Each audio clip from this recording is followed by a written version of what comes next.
My name is Ann Anderson Evans. I am the great-granddaughter of C.W. Anderson, who gave the park to the town. He would be very happy to be here today, I'm sure, to see what we're doing with it. I think it'd be a nice idea that the story contest was sponsored by the Friends of Anderson Park. I'm on the board, Adam Grace is on the board, Lisanne Renner and Scott Kevelson also, though they weren't able to be here today. But Adam's going to tell us a few words, first of all, about what we do. Thanks, Ann. And also, thank you, Ann, for all of the amazing work you did. Oh, it was bringing this event to fruition, from thinking of it to bringing it to reality. So thank you. As Ann said, I'm one of the board members. Super thrilled to be here. Friends of Anderson Park is a not-for-profit organization dedicated to preserving and maintaining the historic park. Some of you may know Anderson Park is on the National Register of Historic Places. And it was designed by the same design firm that brought us Central Park in New York. Frederick Law Olmsted, of course, did Central Park. His sons, carrying on the Olmsted tradition, did Anderson Park in Montclair. Most of what we do, a big part of what we do, is planting trees and shrubs to help keep the more than 114-year-old park looking young and vital. But that's really only part of our mission. Really, the big part of our mission is the link between the community and the park. We really want the park to continue to be, as I think Ann's ancestor intended when he donated it so thoughtfully to the public, to be a place where people can come and relax, stroll, exercise, play sports, have gatherings, picnics.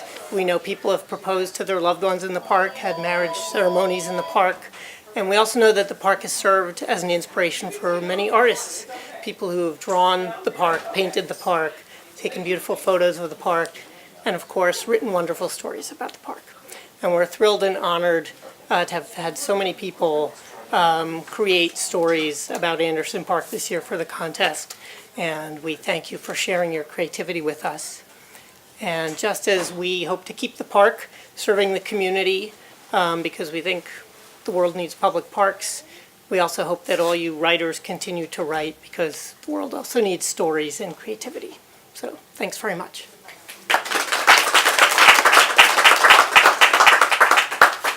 I'd like to begin with a little bit of reflection about writing and just how humbling it is.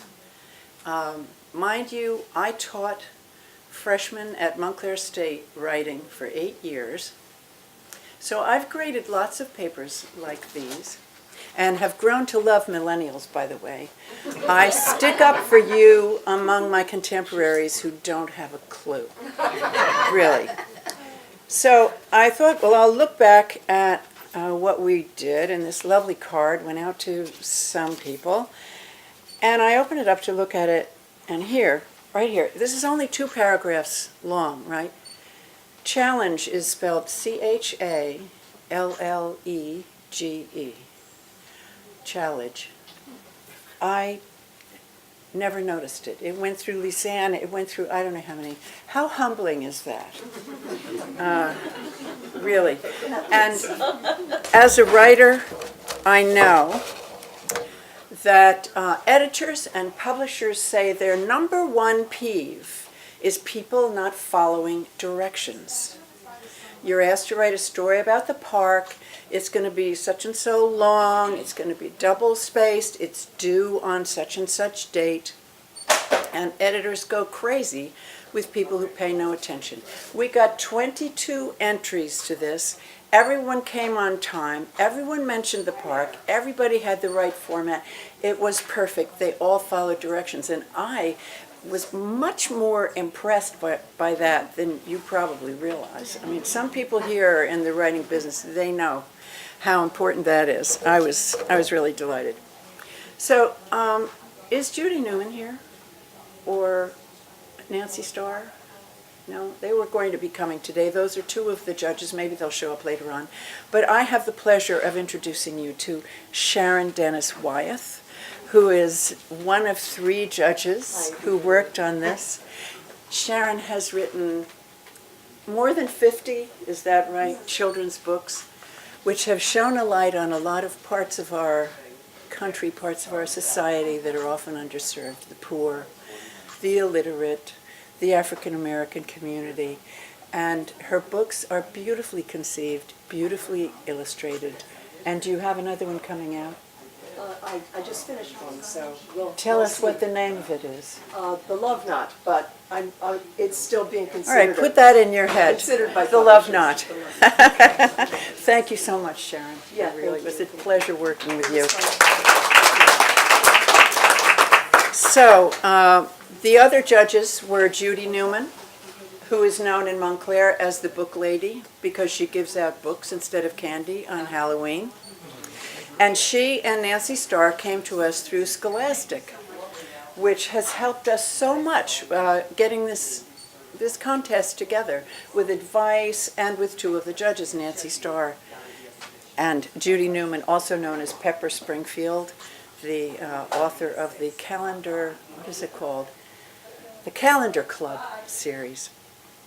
So, we also want you to meet my old and dear, not old, but my dear and dear friend, Charles Laughlin, who was raised in the storytelling belly of this country, the Mississippi Delta. And he went to the University of Louisville, which also has a very important theater program. He was an actor for many years and is now studying to become a Unitarian Universalist minister. So Charles is going to be reading, and we were going to get another professional, but that didn't work out, so you're left with me. And my credentials are that I narrated my own book, and I've taken classes in voiceover work, and I've done semi-pro voiceover work, so it's not nothing. And I enjoy reading these things aloud, and I'm kind of glad that the other person couldn't come, Charles, because that gives me the chance to read. So the next part of it is going to be reading your stories. And so this first one is by Juniper. I'm sure people have called you Juniper before, right? Juniper Shelley. Juniper, come up and get your award.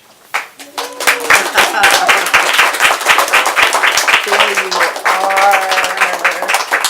This is, and everybody's going to get this, plus a $75 check to do whatever the heck with from the Friends of Anderson Park. Thank you so much. So, Juniper's story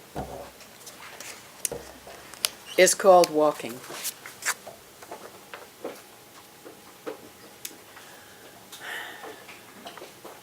My dad left my mom and me the summer after my 8th grade.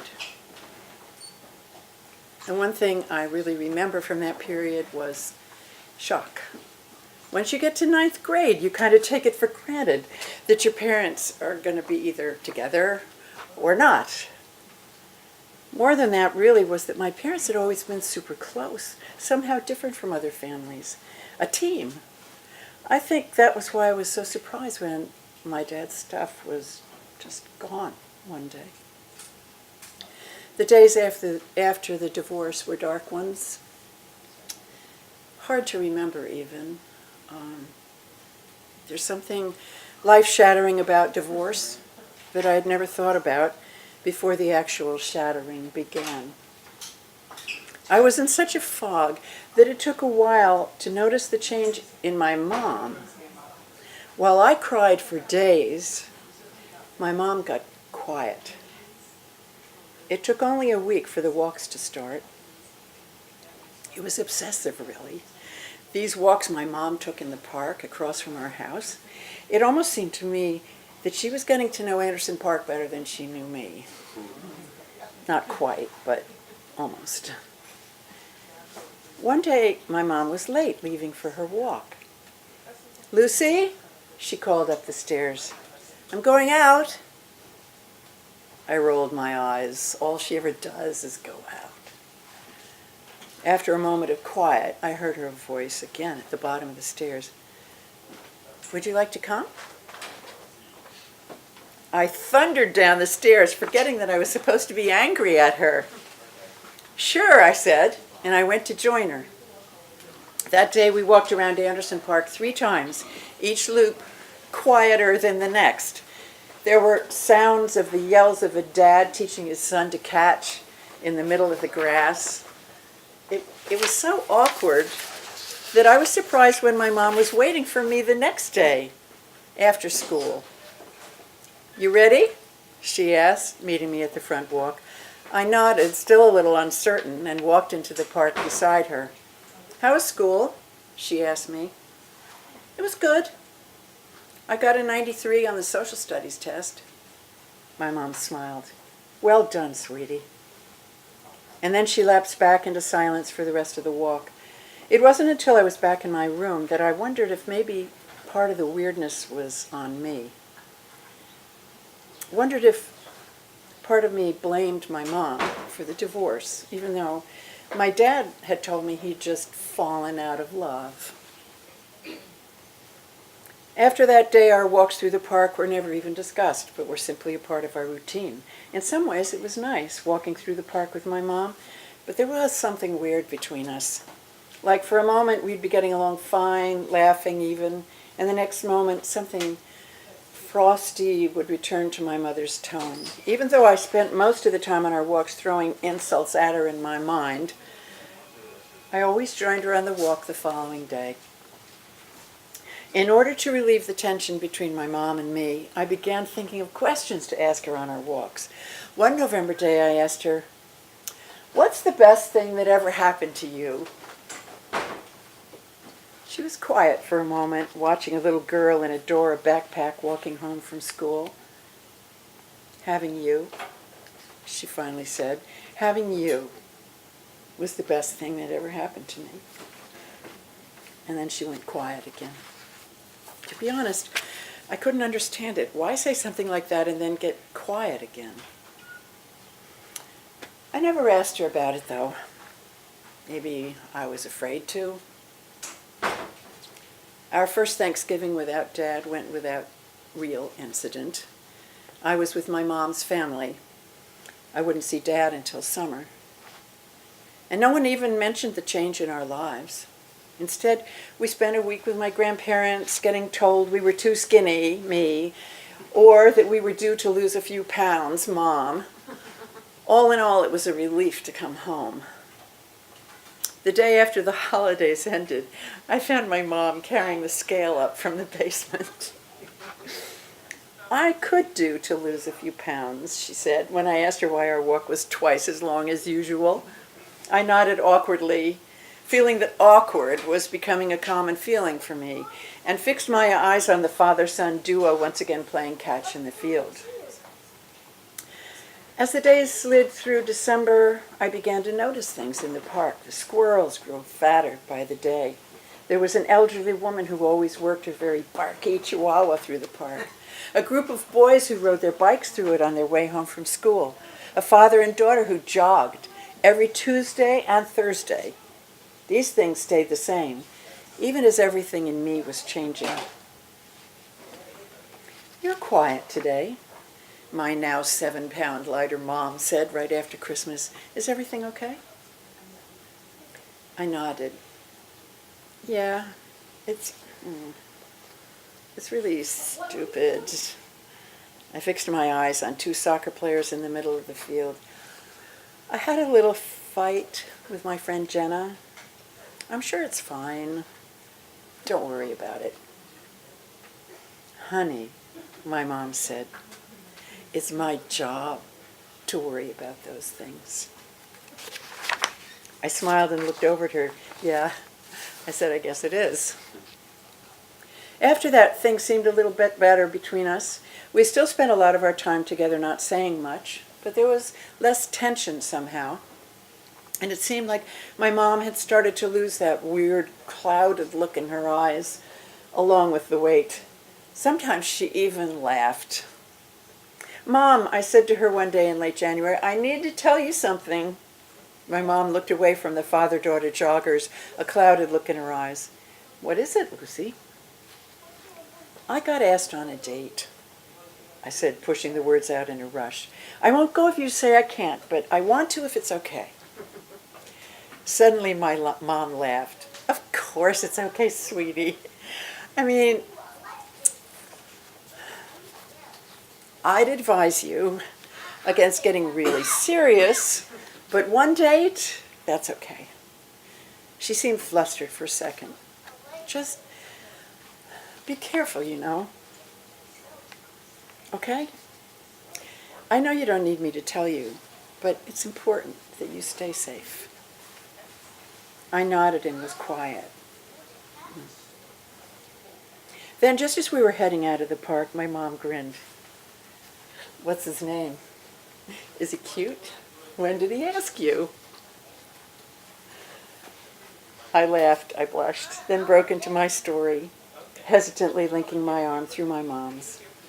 It turned out my mom didn't have to worry. I only went on one date before falling back into my normal schedule, but the day was still nice. And it was nice to tell my mom about it afterwards.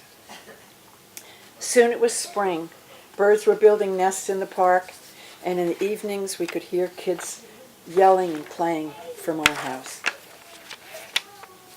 My freshman year was a year of a lot of changes. Some changes were obvious, like my mom losing 20 pounds and my dad moving out. Others were more subtle. My mom was quieter for sure, but she was also funnier, more honest. I felt different too somehow, a little older. It was definitely different from what we had, but that was bound to happen. We still needed to figure each other out in this whole different way. My mom and I kept up our walks all the way until June. The day before I was supposed to leave for my dad's house, we went on our final walk through the park. Did you have a good year? My mom asked, licking her ice cream. I looked at her and we both burst into laughter. In fairness, it wasn't that bad, I said when our laughter subsided. My mom gave me the side eye before falling into a sadder look.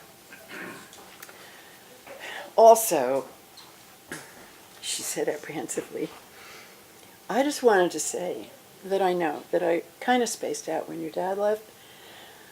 I guess I was just confused about who I should be without him. And I guess I forgot how hard it must be for you, too, and I'm so sorry. It wasn't fair. I hope you can forgive me. She said this last part like a question, as if she were worried I wouldn't. For a moment I wanted to yell and say every angry thing I'd ever thought about her. But then I smiled. Thanks, Mom, I said, and waited a beat. And it's okay. My mom smiled, wrapped her arm around me, her eyes a bit wet. You're a good kid, she said into my hair. Then we started our next loop around Anderson Park, waving at Chihuahua Lady as we went.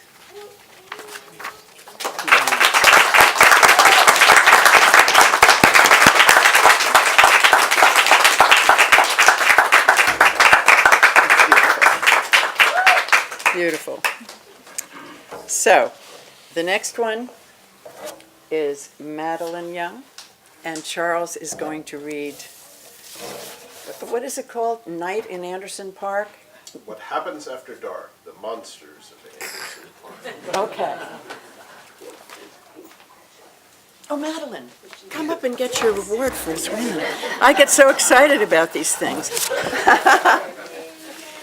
Thank you, Madeline. This was gorgeous.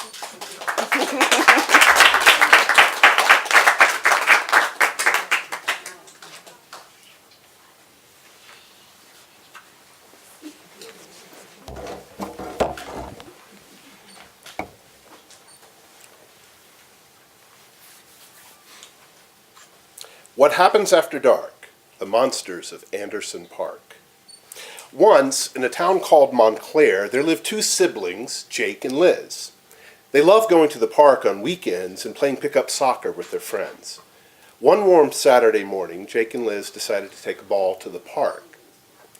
Mom, Dad, we're going to Anderson. Okay, just be back by sunset. Jake and Liz grabbed a ball and they jogged over to Anderson Park.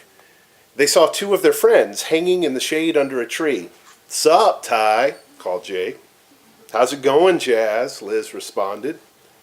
"Hi," they called in unison, and immediately Liz dropped the ball on the grass and dribbled it to the middle of the makeshift field. "Same rules as normal, kick-ins, goalies," she declared. "And play," shouted Ty. Liz booted the ball toward the other goal, and the game kicked into full gear. As the sun traveled across the sky, more and more friends joined the game. Soon the sun was lowering below the horizon. Tired and sweaty, the kids grabbed their bags and they started to disperse. And as usual, Liz and Jake stayed behind to make sure that everyone got home. "Everyone is gone, no one left anything behind," Jake reported as the sun disappeared. But all of a sudden they were plunged into darkness. Liz? Have we ever been here this late?" I don't think so, Jake," Liz replied. They heard a nestling in the shadows around them. Who's there?" Jake ventured. The rustling increased and a shadow of a hunched figure emerged. "Jake, get your phone," Liz whispered. And Jake fumbled for his phone as the figure started to mutter. "Oh, that's it." Liz leapt in at her brother and she wrenched the phone out of his pocket. She flashed it on, both of them holding their breath. Light flooded the space around them, including an old man with deep wrinkles and a long gray beard. "Oh, it's just an old man," Liz sighed. "Just an old man?" Jake cried. "He could be a murderer for all we know." Liz sighed loudly and tried for a smile, but the man did not smile back. A flicker of worry flashed in his eyes. "Why are you here?" he questioned. "Well, we stayed a little late and we were just going to leave," Jake answered. "You shouldn't be here. You can try, but you won't leave. Strange things happen at night," he muttered. "I shouldn't be here." The old man was suddenly worried. He turned and started to walk away. "What do you mean?" called Liz. "Trapped here in an endless night. Try to survive. Find the key. The 6 tusk bears it," came the man's voice. And then Jake's phone flickered out. Liz scoffed. "What the heck? I mean, it's probably some hoax. He can't fool me." Liz's voice echoed through the park. A snarl pierced the silence, making the two siblings shiver with fear. Liz," Jake whispered, "I don't think this is a prank." "I think you're right," Liz responded. "Run!" And Liz and Jake sprinted across the park, ragged breath cutting through the quiet. Jake looked back and saw a weird rhinoceros with a snail shell bounding after them, saliva dangling in thick blobs off its chin. They reached the walking path, feet slapping on the sidewalk, and all of a sudden, when Jake and Liz could feel the breath of the creature on their necks, a sharp squeal cried out in the darkness, and the monster stopped. It turned and it ran after the noise. "What just happened?" asked Liz through deep breaths. "No clue. We need to get out of here." Agreed. The siblings walked to the exit of the park, but Jake felt back as he reached the road. "What is it?" questioned Liz. "Well, there seems to be some kind of wall here," replied Jake. Liz frowned and she put her hand out over the curb. She recoiled and the air in front of her flickered purple.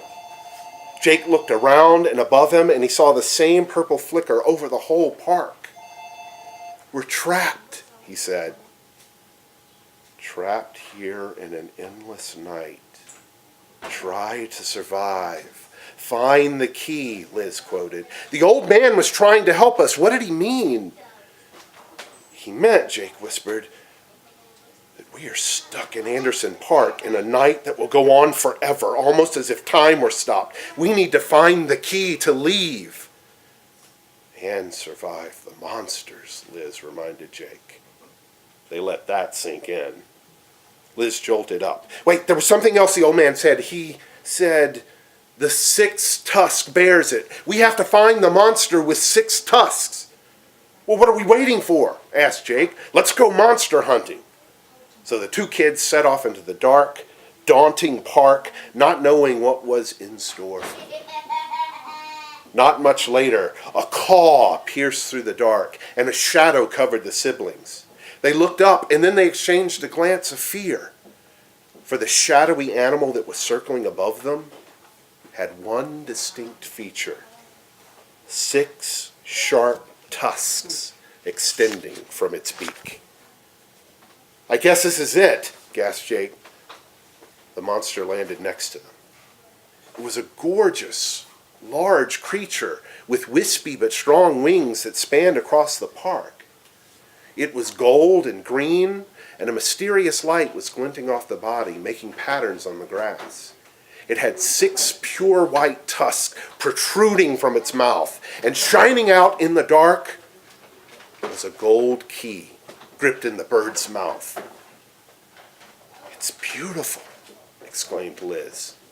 Jake and Liz stood gazing in awe at the beautiful bird. Jake shook his head, but where do these creatures come from? How did they get here? Those are questions to be answered later. We need to get the key, remarked Liz. So Jake ran at the creature, and with one slap he was sent flying. Liz took a little more thought into her approach. She threw her soccer ball into a bush off to the side, and as expected, the bird turned towards the bush. Liz took the opportunity and she jumped on the monster, and the monster reeled, and Liz dangled from a gold plate on the creature. Jake, help! Jake, still dazzled, he dazed, he pulled himself up. He darted up from underneath the reeling monster and aimed for the beak, or the blind spot. Liz, go for the pressure point on the neck! Liz nodded, and she pulled herself up to the head. She kicked the pressure point as hard as she could, and in 2 seconds the bird had dropped on the ground and was snoring. I hate birds, Liz huffed. Second that, agreed Jake. He stepped up to the mouth, and he pulled the key out. Let's get out of here, exclaimed Jake. The 2 kids ran to the exit of the park. A gold lock glowed at eye level. Jake put the key in the lock, and they watched as the force field fell down around the park. And as they stepped out, Liz said, let's agree to never stay in the park after dark. Be it.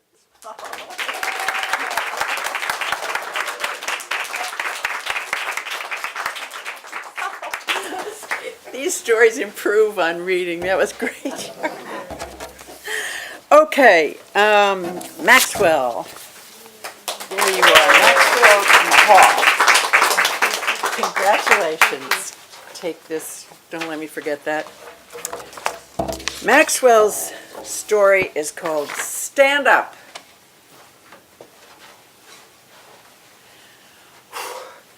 My feet pound out a drumbeat on the cement, booming like thunder against the silent backdrop of the alley. I hear my pursuer's taunts, loud and sharp like a drill sergeant's whistle. I run faster. Just a few more blocks, I tell myself. Just a few more blocks until I'm safe, at least for now. My heart beats like a locomotive, fast and rhythmic. Boom, boom, boom, boom, boom, boom. I turn the final corner at last. I see it. My glimmering lighthouse, my safe haven amidst the unforgiving sea, my house, my home. I'm suspended in a state of bliss. In the midst of my elation, I make a mistake. I look back. The sight of Stuart and Kevin gaining on me shocks me out of my reverie. I only feel one emotion, fear. I can feel it coursing through my veins. My science teacher told me that humans are warm-blooded. In this moment, my blood is icy. I run as fast as I can, faster than I can. I hear their breath, strong and steady. Mine is labored and forced. I'm not going to make it. I think I look around at the houses, colors, green, white, blue. I realize how mismatched they are. That's really something. I'm thinking about matching colors at a time like this. I should have gone through Anderson Park. Something about that place calms me. Maybe it's the knowledge that many people have walked the paths before. I take 3 steps at a time. I try the door, locked!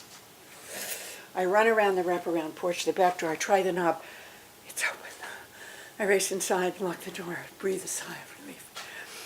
My fear dies down. I'm warm-blooded again. You're okay, Kofi, I tell myself. I walk into the bathroom. My curly black hair glistens with sweat. I look as if someone dropped some stars on my head. There's a layer of sweat clinging to my dark brown skin, and my clothes are soaked through. My shoes are streaked with mud, and my pants have items of questionable origin on them. I inspect my stomach.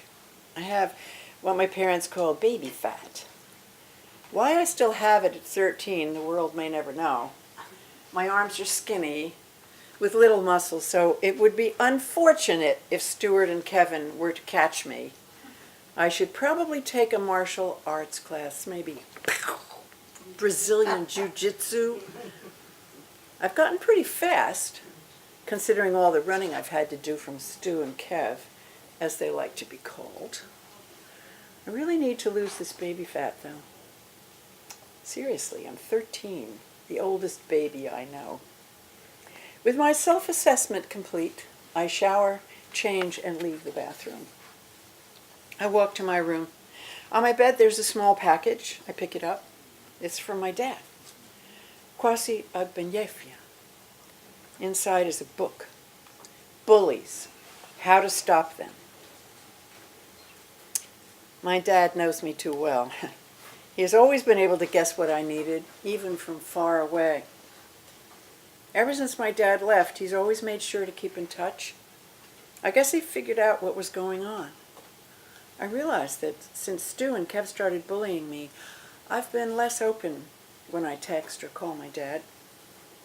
I opened the book and settled down to read. I finished the book. I feel like someone gave me a shield of knowledge in one hand and put a sword of wisdom in the other. I am inspired. I realize that I'm smiling, really smiling, for the first time in weeks. I lay in my bed, basking in the glow of my newfound knowledge. I fall asleep, armed with my sword and my shield. At dinner, I'm energetic. My mom raises her eyebrows when I sit down with a smile, but says nothing. How was school? Same as always, I say nonchalantly. She looks at me quizzically. She knows something's up. It's as if she can read my face like a book. Maybe she can. Moms have their ways of knowing things. She gives me another look, then continues, well, my day was interesting. Someone at the office tried to make me do his job, and it didn't end well for him. He was not going to put one over on Morowa Afutua. My mom's name, Morowa, means queen in Ewe, a Ghanaian language. She works for a marketing company. Her company is like a tugboat, steering a larger ship on the right path. I nod my head and smile. No one can ever put one over on my mom. I'm walking to school. I am calm. I am ready. I walk through Anderson Park. I feel the wind, as if whistles through the grass. As I walk down the paths, the streets wave, as if beckoning me.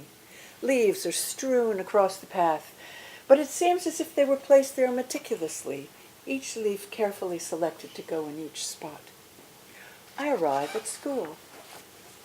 The school is like a palace, rising up out of the sea. Students bustling about like fish swimming in a pond, seemingly aimlessly. I look for one person in particular. I see her, Cheryl, the only person in this school who notices me. other than Stu and Kev, of course. But Cheryl is the nicest person in school. I see Stu and Kev. They're making a beeline towards me. Instinct takes over, and I do what I do best. I disappear. I weave through people like a trained pilot executing perfect aerial maneuvers. Stu and Kev are standing where I was moments ago, looking around in bewilderment. I smile. I walk inside the school. I go to my locker, drop off some stuff, and go to my homeroom. In homeroom, I am quiet.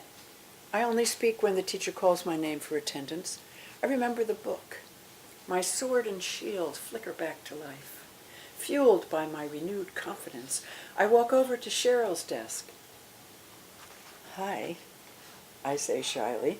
She looks at me, as if trying to figure something out. I start to think this isn't such a good idea. To my surprise, she smiles.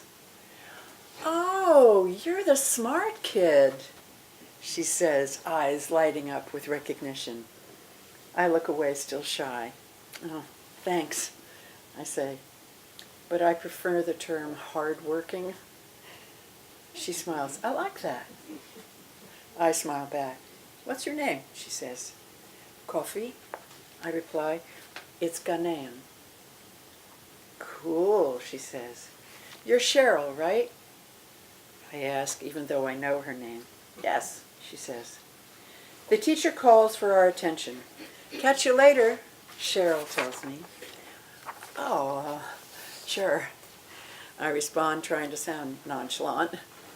I fail. She smiles. I walk to my desk in a daze. She talked to me, I think, me, of all people. I grin. Things are looking up for Kofi Agbenyefia. The rest of the school day passes quickly, that is, until the end of the day. As I walk out of school, Cheryl catches up to me. "Hi," I say. She smiles. "Hi." My heart flutters. I see Stu and Kev. If I could go pale, I probably would. They're grinning. I remember the book. My sword and shield are quivering. I relax my posture, trying to look like I am in control of the situation. "What are you doing hanging out with him?" Stu asks Cheryl. "Who are you to tell me who I can and can't hang out with?" She replies. I wish I had that confidence. I step forward. "Let me tell you something," I say. I surprise myself how confident I sound. "Every day you chase me home, keep me in a constant state of fear, so much so that I'm afraid even to make friends. You push me around, and you act as if you rule the world. It needs to stop. I will not tolerate you disrespecting me. I am Kofi Agbenyefia. I am Ewe, and I will not be bullied by you. I will not live in fear because of you, and I will not be punished for what I do." Stuart and Kevin are shocked. They walk away dejectedly. "We're sorry," they mumble. "Sword and shield are blazing. Whoa." Cheryl looks at me with awe. "Wow. I've never seen anyone stand up to Stuart and Kevin like that." "Thanks," I say. I'm beaming from ear to ear. "Do you want to hang out sometime?" she asks. I'm stunned. "Sure," I say. As I walk home, I smile. I'm proud of myself. I stood up for myself. And I'm going on a date. 7th grade will be a year to remember.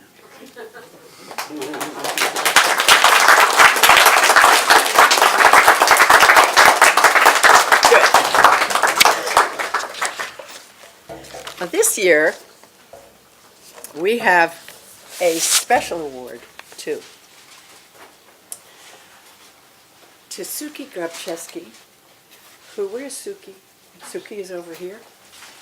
We wanted to give this award to her because of the way she made Anderson Park, and you'll see. You'll see what she did with Anderson Park, and for that, she deserves the Olmsted Oak Award.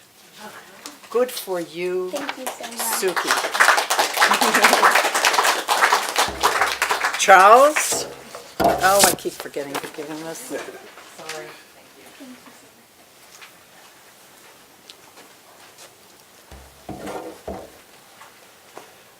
Posey at Anderson Park.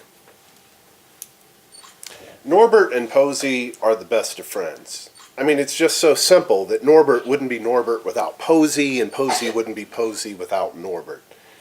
They live on the edge of Anderson Park where the grass grows free and wild, and the sun shines through the brawny tree branches. They have a magnificent friend named Tilly. Tilly is an elephant, but she's not like other elephants. She is teal with purple polka dots all over. And she has a piece of 5-cent chewing gum stuck to her head. She is zany and wild. Posey is a nimble, dainty flower, and she is soft-hearted and big-hearted at the same time. Norbert is a mighty, tall tree. But he's also kind and understanding. In other words, a gentle giant. And their favorite season is summer, except for Tilly, because she says it's so hot that if she could, she would scramble an egg on her head. Norbert and Posey like people watching, but they don't enjoy the occasional dog bathroom break in their spot. Tilly's favorite season is fall. She likes watching the leaves leisurely fall from their branches. Summer and fall go quickly, and winter is just around the corner. Tilly is counting leaves as they fall. Norbert is watching cars and playing the license plate game. And Posey is sitting there, just simply being Posey. Norbert looks down from his game to tell them that he has seen a license plate all the way from Maine, when he realizes that Posey is not okay. She's sickly looking, and her petals are drooping down. So he asks if she's going to be all right, and she replies, yes, it's just a little cold. And every day, Posey gets weaker and weaker. And Norbert always asks the same thing, and she always responds with the same answer. It's just a little cold. Norbert and Tilly know that something is not right, but they don't want to worry Posey. The first snowflakes start falling, and Posey's last petals are falling too. They don't like to see her this way. They feel somewhat empty. They don't feel the same without her. Posey's last petal is dying. And her stem is cold and is shriveled up. And as Posey sits there, wearing a little scarf made of grass, she tells them about pollination. She explains that she is not doing well, but the bees have her pollen. And one day, when the weather gets warmer and the sun starts shining again, the bees will drop her pollen, and then she'll be back to her regular self. She reassures them that it is like a vacation, but it's a bit different. It becomes silent, so quiet that you can actually hear the snow falling. They are losing Posey. Her last petal falls, her stem shrivels away, and the wind blows harshly. Winter comes full on, and Tilly gets lost in the mounds of snow. Norbert is all alone, cold and all alone. There is no Tilly to talk to and no Posey anywhere. Norbert sits and he waits and he waits and he waits. Every day he waits a little more and he weeps a little more too. But finally, winter is coming to an end. Spring is arriving. And the snow melts away and he can see Tilly again.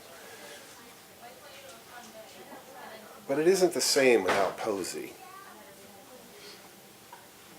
But then he sees the bees reappearing from their hives and he grows hopeful again.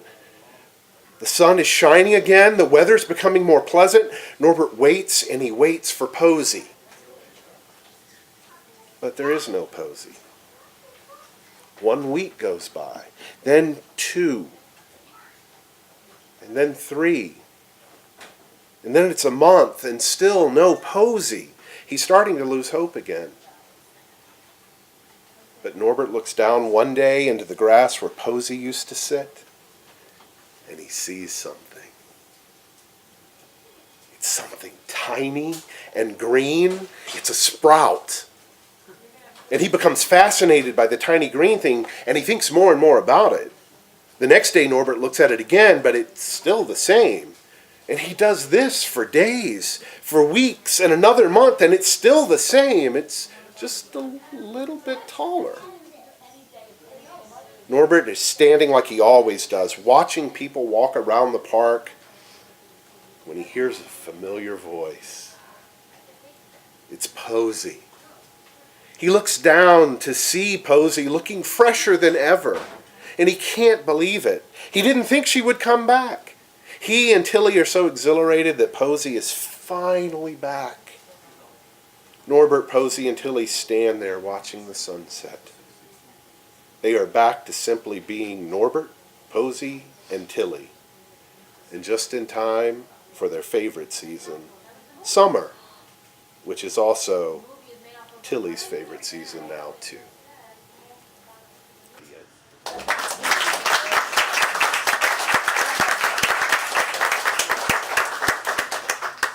So, some people, thank you so much. This was wonderful. I enjoyed this so much.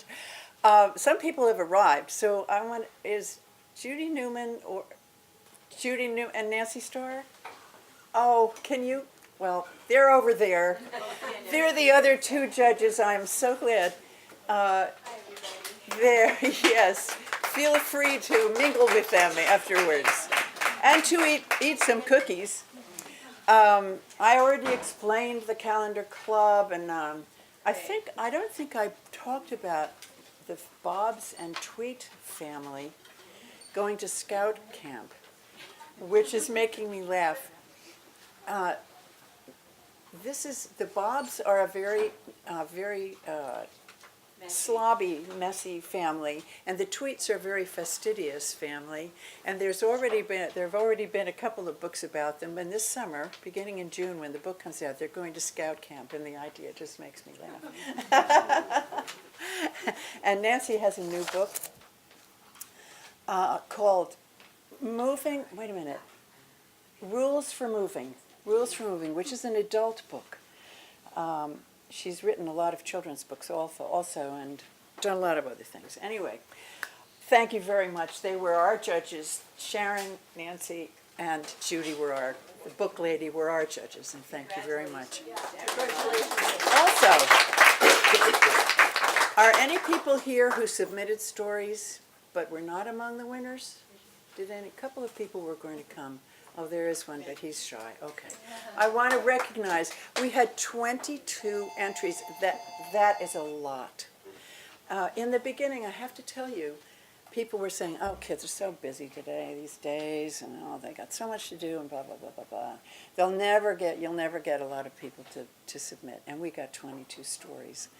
And next year, we're going to do it again, if the world doesn't change too grossly in the meantime. So all the ones who didn't win, maybe they'll try again next year, because everybody learned a lot, I think, writing these stories. Thank you all for coming. We have cookies. Until next year.